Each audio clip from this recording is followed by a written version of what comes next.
Hello बच्चा लोग, welcome to pure chemistry channel. Okay, आज हम लोग चैप्टर स्टार्ट करने वाले हैं chemical kinetics.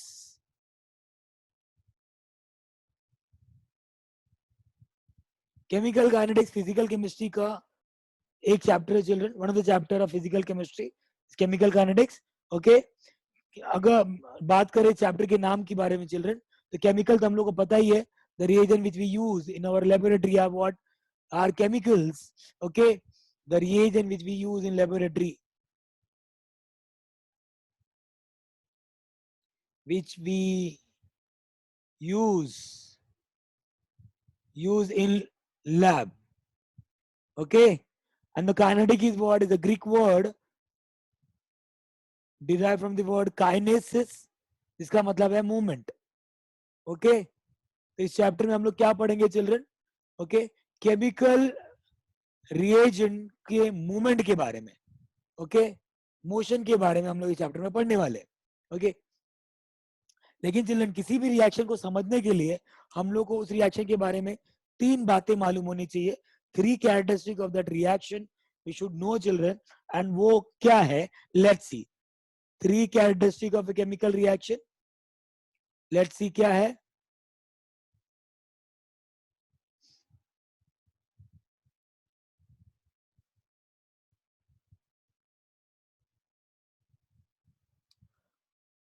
First characteristic is what children?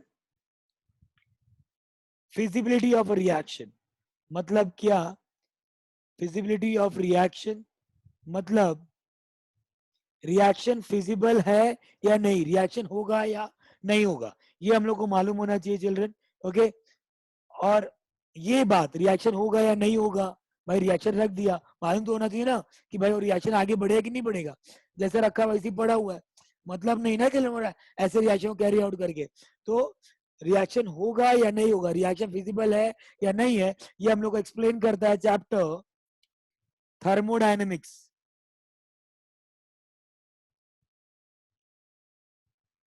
कौन से बातों पे वो एक्सप्लेन करता है वो बात हम लोग डिस्कस नहीं कर रहे चिल्ड्रन, लेकिन फिजिबल है या नहीं है, रिएक्शन होगा या नहीं होगा, वो बात हम लोग एक्सप्लेन करता है थर्मोडायनामिक चैप्टर। फिर second characteristic of a chemical reaction is what children? Extent of reaction.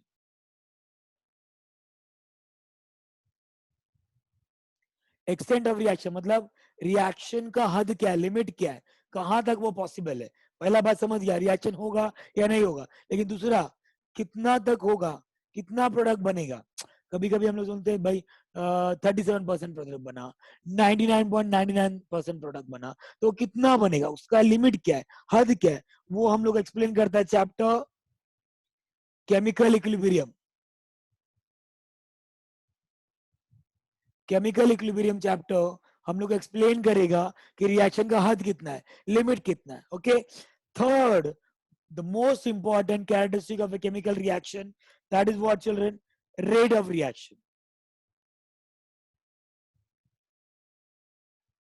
इसमें से ये दोनों में से किसी भी चैप्टर ने एक्सप्लेन नहीं किया कि कितना टाइम लेगा। एक्सप्लेन किया, हालांकि एक्सप्लेन किया कि विजिबल है कि नहीं है, रिएक्शन होगा या नहीं होगा, फिर उसके बाद में भाई कितना तक होगा ये भी एक्सटेंड भी बताया, लेकिन किसी ने भी ये नहीं बताया कि कितने टाइम में होगा। ठीक है, this is also very important characteristic. तो हम लोग को चैप्टर एक्सप्लेन करता है अपना टेन टेन क्या? Chemical kinetics. Chemical kinetics children, ये चैप्टर हम लोग एक्सप्लेन करता है कि कितने टाइम में होगा। केमिकल इक्विलिब्रियम एक्सप्लेन कर रहा है कितना तक होगा, एंड थर्मोडायनामिक्स एक्सप्लेन करता है कि होगा या नहीं होगा। समझा गया? ओके, तो ये थ्री कैरेक्टरिस्टिक है हम लोग केमिकल रिएक्शन के बारे में मालूम होना चाहिए। पहला इज व्हाट? फिजिबल है कि नहीं है, दूसरा कितना तक होगा, रिएक्शन का लिमिट क्या है, एंड थर्ड कितने टाइम में होगा। क्लियर है क्या? आप लोग को समझ गया है कि चैप्टर हम लोग का किससे डील करने वाला है? रेट ऑफ अ रिएक्शन से। क्लियर है क्या? कोई टेंशन चिल्ड्रन? ओके, इसको मैं रफ कर दूं।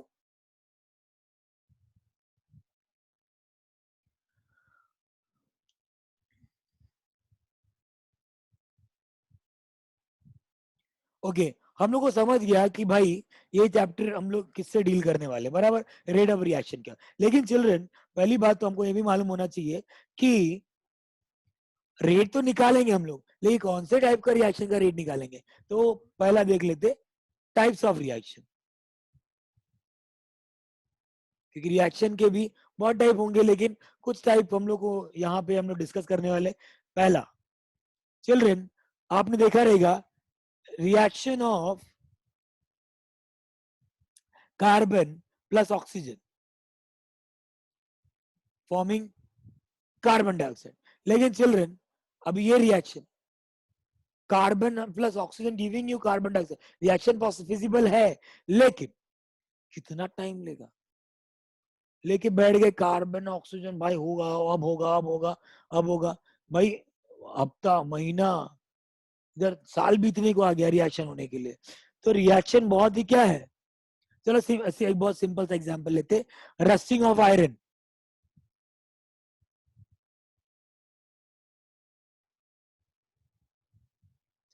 लोहे को जंग लगना, ये रिएक्शन होगा, जंग लगता है। लेकिन चिल्ड्रन आपने देखा रहेगा कि सालों साल लग जाते हैं रिएक्शन होने के लिए, समझ रहे हैं क्या। तो ऐसा रिएक्शन का हम लोग रेट पढ़ेंगे क्या, नहीं, क्यों, क्योंकि रिएक्शन क्या है, बहुत ही स्लो है। तो स्लो रिएक्शंस का हम लोग रेट निकालने में इंटरेस्टेड नहीं है। क्लियर है क्या। सेकेंड, कुछ रिएक्शन होते हैं जैसे कि एसिड प्लस बेस, एसिड लिया बेस डाला, फटा सा रिएक्शन हो गया। तो ऐसा रिएक्शन जो बहुत ही जल्दी हो जाता है। एक और छोटे दूसरा एग्जांपल लेता हूं, ब्लास्टिंग ऑफ बॉम्ब। अब भाई आपने बॉम्ब में आग लगाया, आप सोच लो, अब टाइम घड़ी लेके बैठे हो आप कि कब फटेगा। अब आप सोच लो कि पहले क्या फटेगा, समझ रहा है क्या। तो रिएक्शन बहुत ही क्या है, फास्ट है। तो ऐसे रिएक्शंस का भी रेट हम लोग नहीं निकालेंगे, क्योंकि एसिड लिया बेस डाला, फटा से रिएक्शन हो गया। सॉल्ट एंड वाटर देते हैं बराबर है, लेकिन चिल्ड्रन वो फ्रैक्शन ऑफ सेकंड लेता है वो रिएक्शन होने के लिए। तो ऐसे रिएक्शन का भी हम लोग रेट नहीं निकालेंगे। तो जो रिएक्शन बहुत ही स्लो होता है, जो रिएक्शन बहुत फास्ट होता है, ऐसे रिएक्शन का रेट हम लोग निकालने में इंटरेस्टेड नहीं है। तो फिर हम लोग कौन से टाइप के रिएक्शन का रेट निकालने में इंटरेस्टेड है भाई, तो जो रिएक्शन बहुत ही क्या हो, ना बहुत ही स्लो हो, ना ही बहुत फास्ट हो, मतलब क्या, मॉडरेट हो। मतलब क्या, मॉडरेट क्या, जिसका रेट हम लोग निकाल सके, समझा क्या। ना बहुत स्लो हो ना बहुत फास्ट हो, समझा। मतलब जैसे कि रिएक्शन अगर बोलूं, reaction of nitrogen plus hydrogen forming ammonia. अब ये रिएक्शन ना बहुत फास्ट है ना ही बहुत स्लो है, ये रिएक्शन आपका मॉडरेट है चिल्ड्रन। ओके, क्लियर है क्या। तो इसका रेट हम लोग को 3-4 घंटा या एक दिन, ऐसा कोई रिएक्शन जिसका 3-4 घंटा या एक दिन, 2 दिन में रिएक्शन का रेट मालूम पड़ जाता है, तो ऐसे रिएक्शन का रेट हम लोग निकालने में इंटरेस्टेड है। क्लियर है क्या। तो कौन से रिएक्शन का रेट हम लोग निकालने में इंटरेस्टेड है, ना ही बहुत स्लो के ना ही बहुत फास्ट, हम लोग मॉडरेट रिएक्शन का रेट निकालने में इंटरेस्टेड है। क्लियर है क्या, कोई टेंशन, पक्का। ओके, तो अब चिल्ड्रन यहाँ पे आपका chapter, that is what, chemical kinetics का डेफिनेशन क्या हो गया। अब नाउ समझ में आता है कि what is chemical kinetics. Chemical kinetics children अब क्या हो गया, chemical kinetics is a branch, chemical kinetics is a branch of chemistry, branch of chemistry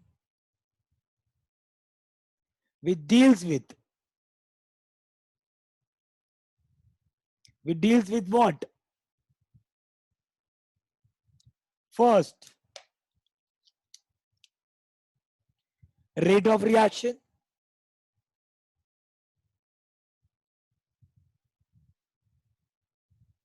second factors affecting rate of reaction,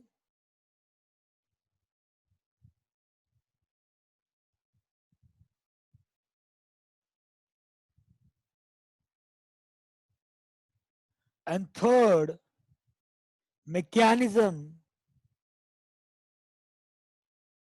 through which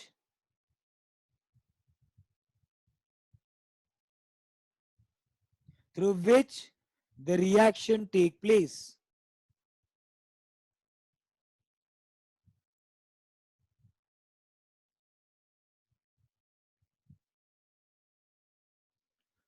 So what is chemical kinetics, children? It's a chemical kinetics, a branch of chemistry which deals with what?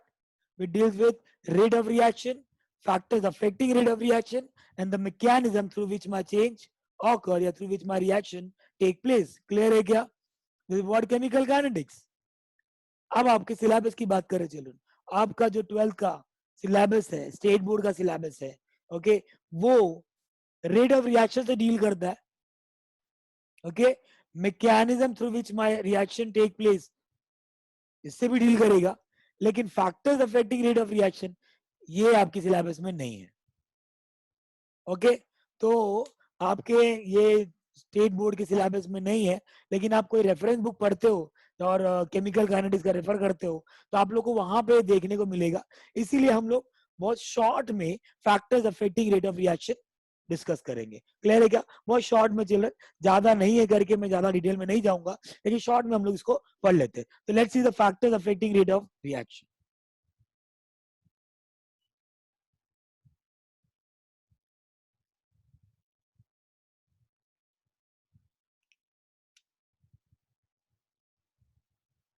factors affecting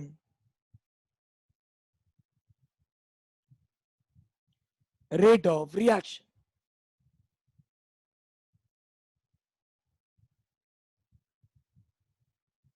okay, देखते कौन कौन सी बातों से हमारे rate of reaction को फर्क पड़ता है। ओके, पहली बात, physical state,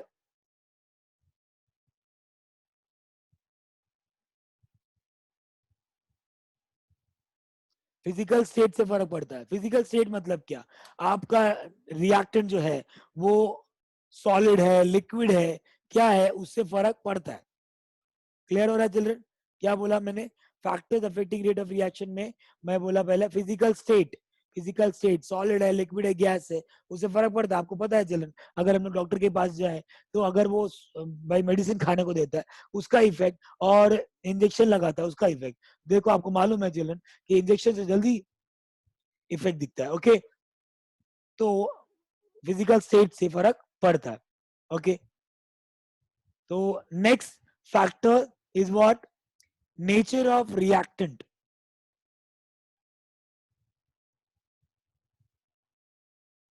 nature of reactant से भी फर्क पड़ता है। नेचर ऑफ रिएक्टेंट मतलब क्या? आपका रिएक्टेंट सॉलिड है, ये कोवैलेंट कंपाउंड है या आयनिक कंपाउंड है? आपका नेचर जो रिएक्टेंट का है वो कोवैलेंट कंपाउंड है या आयनिक कंपाउंड है? तो आपको बता दो चिल्ड्रन कि आयनिक कंपाउंड पहले से ही पोलैरिटी रहती है उसमें, ओके, पहले से प्लस माइनस चार्ज रहता है। वहीं पे कोवैलेंट कंपाउंड में चार्ज नहीं होता, they are non polar compound, non polar molecule, तो ऑब्वियसली चार्ज नहीं होता, जिसकी वजह से वो जल्दी एक दूसरे को अट्रैक्ट नहीं कर सकते। ओके, तो याद रखो नेचर ऑफ रिएक्शन से फर्क पड़ता है। एग्जाम्पल के तौर पे अगर मैं बोलूं, नमक ले लो, पानी में डाल दो, वहीं पे लकड़ी का छोटा सा टुकड़ा डाल दो, चल चाहिए तो ग्राइंड करके डाल दो, तो आप देखो कौन जल्दी वहां पे डिजोल्व होगा। तो आपको मालूम पड़ता है नमक फटाक से डिजोल्व हो गया, वहीं पे लकड़ी का टुकड़ा जल्दी डिजोल्व नहीं हो रहा है। क्या फर्क है दोनों में? नमक आयनिक कंपाउंड है और लकड़ी का टुकड़े कार्बन कार्बन कोवैलेंट कंपाउंड है। क्लियर है क्या? तो नेचर ऑफ रिएक्शन से फर्क पड़ता है। Third is surface area.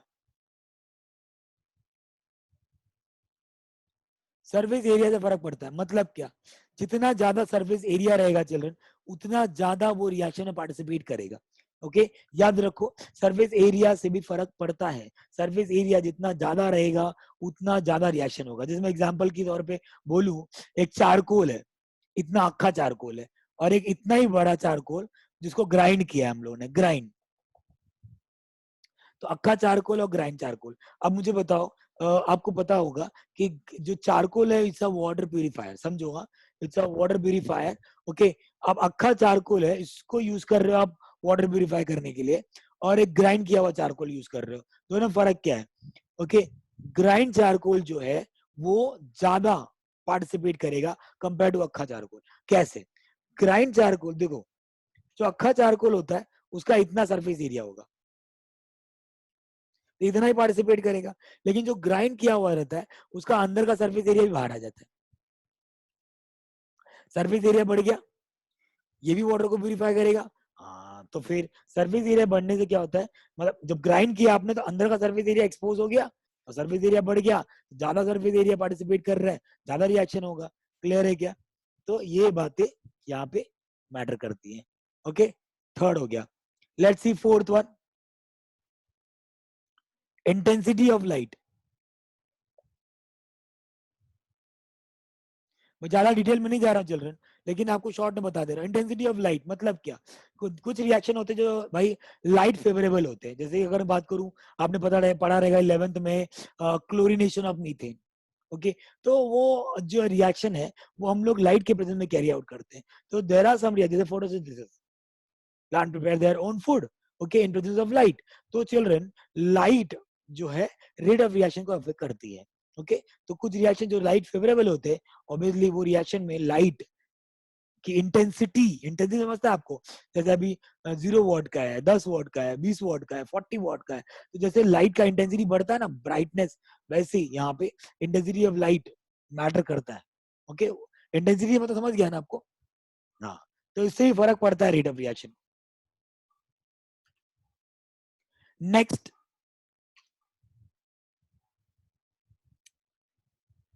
Fifth जो है, इट्स अ कैटलिस्ट। कैटलिस्ट आपको पता रहेगा, बचपन से पढ़ते आ रहे हैं, catalyst substance which increases the rate of reaction without taking part in the reaction. तो यस, कैटलिस्ट से भी फर्क पड़ता है। ओके, आज हम लोग पढ़ते हैं कि भाई कैटलिस्ट पार्टिसिपेट करता है। ओके, आपको समझेगा वो क्या रीजन है जिसके वजह से रेट ऑफ रिएक्शन बढ़ता है। आपको चाहिए तो मैं शॉर्ट में बता देता हूँ catalyst how it increases the rate of reaction. जैसे अगर बोलूं, अभी दो आयन है, ओके, अब वो एक दूसरे से इतना दूर है ना, साइज आर वेरी स्मॉल ना, आयन की साइज आर वेरी स्मॉल, तो ये बीकर भी उनके लिए बड़ा जगह है। ओके, तो they are so far from each other ना, they can not attract each other. तो आपने समझो चारकोल यूज किया। अब charcoal is a very good adsorbent, बहुत अच्छा एड्सॉर्ब करता है वो। तो इन दोनों को एड्सॉर्ब कर लिया अपने सरफेस पे एड्सॉर्ब कर लिया, तो दोनों दूसरे के पास में आ गए। पास में आ गए तो ना दे कैन इजीली अट्रैक्ट। समझ रहे क्या? जैसे हम लोग का कॉमन फ्रेंड होता है कोई, अभी किसी अननोन बंदे को दूर से देखना, उससे फ्रेंडशिप करना है अगर, तो पहले 2-3 हफ्ता लग गया देखने में, फिर 2-3 हफ्ते के बाद थोड़ा थोड़ा स्माइल दिया, वहां से स्माइल आया, तो बहुत टाइम लगता है दोस्ती करने के लिए। वहीं पे कॉमन फ्रेंड अगर कोई इंट्रोड्यूस कर दे, फटाक से फ्रेंडशिप हो जाती है। जो महीनों लगने वाले थे वो उससे तो जल्दी ही हो गया। ओके, तो कैटलिस्ट आपको पता चल गया चिल्ड्रन कि कैटलिस्ट जो है रेट ऑफ रिएक्शन किस तरह से बढ़ाता है। ओके, तो फ्रेंड, अपना कॉमन फ्रेंड कैटलिस्ट हो गया। फिर क्या? टेम्परेचर। टेम्परेचर से भी फर्क पड़ता है।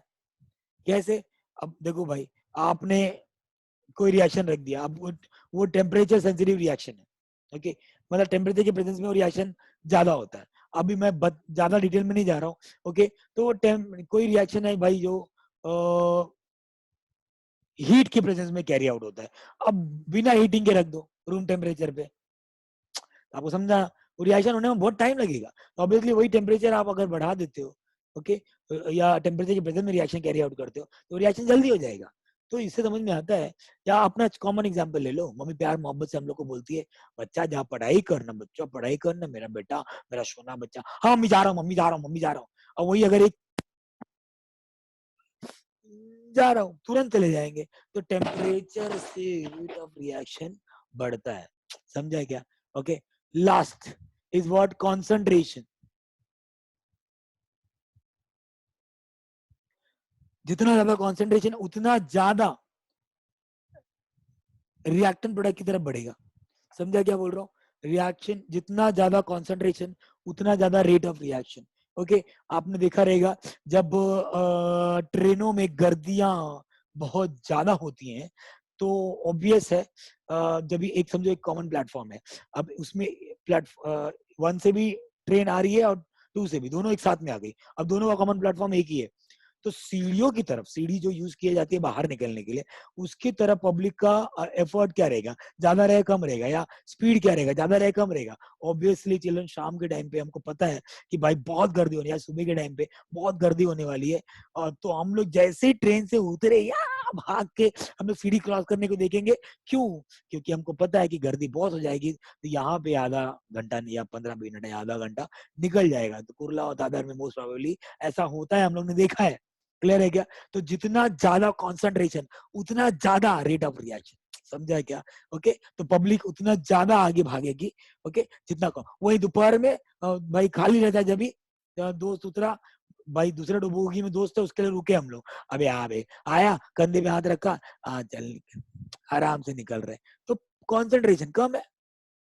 कॉन्सेंट्रेशन समझा ना, मतलब कॉन्सेंट्रेशन उसका अमाउंट ज्यादा होना, अमाउंट ज्यादा हो गया तो ऑब्वियसली वो फॉरवर्ड की तरफ ज्यादा भागेगा। क्लियर है क्या? ओके, तो कॉन्सेंट्रेशन से भी रेट ऑफ रिएक्शन को फर्क पड़ता है। क्लियर है क्या? तो ये फैक्टर्स है चिल्ड्रन जो हम लोग के सिलेबस में नहीं है, फिर भी हम लोग डिस्कस कर रहे हैं। क्यों? क्योंकि रेफरेंस बुक जब आप रेफर करोगे तो वहां पे ये बातें हम लोग को देखने को मिलेंगी। ओके, पढ़ने को मिलेंगी, तो हम लोग इसलिए थोड़ा सा डिस्कस कर लिए। ओके, तो these are the factors which affect the rate of reaction. Okay, hope so आप लोग को क्लियर हुआ रहेगा, समझा रहेगा। ये पूरा इंट्रो पार्ट है चिल्ड्रन। अब हम लोग पढ़ेंगे क्या? रेट ऑफ रिएक्शन के बारे में। ओके, तो रेट ऑफ रिएक्शन क्या होता है वो हम लोग डिस्कस करेंगे अपने नेक्स्ट लेक्चर में। ओके, तो यहाँ पे ये पूरा इंट्रो पार्ट है। इसके लिए आगे का हम लोग का भाई वीडियो देखते रहो। मैं कंटिन्यू चैप्टर का वीडियो अपलोड करते रहूंगा, सो दैट आप लोग को लिंक बना रहे और आपको समझ में आता रहे। ओके, तो हम लोग नेक्स्ट लेक्चर में से पढ़ेंगे what is rate of reaction. Okay, तो अभी आज हम लोग ने क्या पढ़ा? आज हम लोग ने कैरेक्टरिस्टिक पढ़ा, एंड टाइप्स ऑफ रिएक्शन पढ़ा, and the factors affecting rate of reaction. Okay children, अगर आपको वीडियो पसंद आया रहेगा तो आप लोग लाइक कर सकते हो, सब्सक्राइब कर सकते हैं, एंड बेल आइकन प्रेस करना मत भूलना, क्योंकि वो बेल आइकॉन आपको रिमाइंड करता रहेगा मेरा नेक्स्ट वीडियो। ओके ओके, कोई tension children? Thank you everyone for your attention. आपने ध्यान दिया करके आपको समझा।